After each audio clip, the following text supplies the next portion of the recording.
Hello friends, it's me Nirav Shah. जैसा कि मैंने आपको बताया कि मैं एक वीडियो बना रहा हूँ, तो यहाँ पे मैं वीडियो बनाने जा रहा हूँ।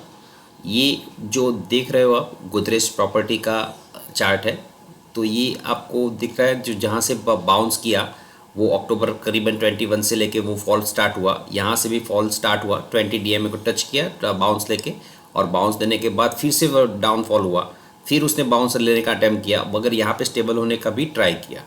तो यहाँ पे स्टेबल हुआ नहीं। ये जो बिग फिर से डाउनफॉल स्टार्ट हुआ, यहाँ पे स्टेबल हुआ, फिर से रिलीज डाउन की ओर आई।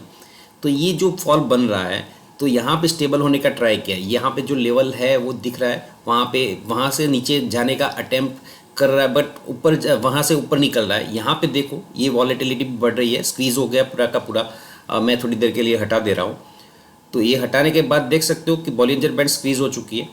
अब ये जो पोर्शन था, वैसे तो कल की जो लास्ट वीक की कैंडल थी वो नेगेटिव थी, तो डाउन साइड जाना था।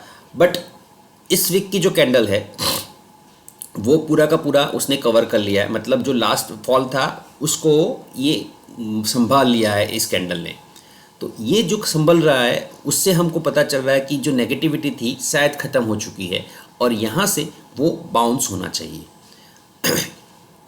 जो स्क्वीज पार्ट है, जो वॉलेटिलिटी है, वो वॉलेटिलिटी तो ख़त्म हो चुकी है, मैंने बता रहा हूँ। क्योंकि आप देखो बॉलिंजर बैंड का जो स्क्वीज एरिया है वो कितना नैरो हो चुका है। और ये जो कैंडल है वो कैंडल एक अंदेशा दे रहा है। और ये जो सपोर्ट लाइन में डाल रहा हूँ, यहाँ आप एक बोल सकते हो कि यहाँ से वो वापस घूम रहा है। जितनी बार घुमा, करीबन 2-3 बार, तो ये स्क्वीज होते होते ये जो लेवल है वहाँ से आप बाउंस का एक एक्सपेक्टेशन कर सकते हो, डाउन डाउन, एंड यहाँ पे एक बैलेंस होगा। तो ये बैलेंस होने की बात है। यहाँ से देखिए 20 DMA को टच किया, फिर यहाँ से बाउंस होना है और फिर आगे बढ़ सकता है। ये लेवल, ये आपका फर्स्ट टारगेट हो सकता है। अगर ये लॉन्ग टर्म के जाना है तो ये लेवल को आपको ध्यान में रखते हुए, अगर ये लेवल क्रॉस कर लेता है, फिर वो हायर हाई हायर लोज का एक फॉर्मेशन जो होता है वो बनाना स्टार्ट कर देगा। तो आपको तब तक वेट करना है, या फिर आप स्टार्ट कर सकते हो with the stop loss of 1140 और 1130 और 1079।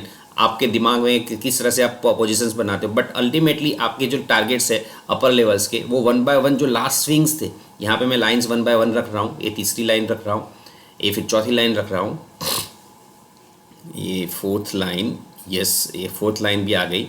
तो ये जो पोर्शन है वो 1 बाय 1 आप टारगेट एक्सपेक्ट कर सकते हो।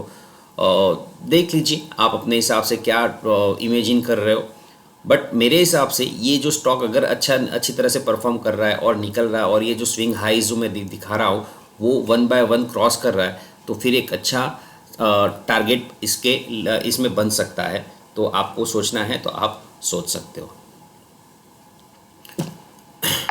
ये जो लास्ट कैंडल मैं दिखा रहा हूँ, एक स्क्रीज कर रहा हूँ, देखिए ये जो बेस बना है, और ये बेस बनने के बाद यहाँ से बाउंस हुआ है।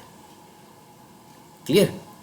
तो मैंने इसी हिसाब से रडार पे डाला। डेली में भी देख लेते हैं। तो डेली में अगर अच्छा मूव निकाला है तो यहाँ पे हो सकता है कि कुछ देर तक यहाँ पे टिक जाए, या फिर यहाँ से सीधा मूव ना लेते हुए थोड़ा कंसल्ट, क्योंकि यहाँ पे एक छोटा सा गैप छोड़ा है। यहाँ पे मैं दिखा रहा हूँ थोड़ी देर, ये गैप है।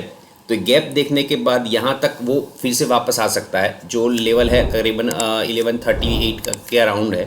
तो ये लेवल भी आपको शायद मिल जाए तो बहुत अच्छा है। तो वहाँ से बाउंस होने के चांसेस, या फिर आपका जो भी रिस्क रिवॉर्ड है वो अच्छा बन जाएगा।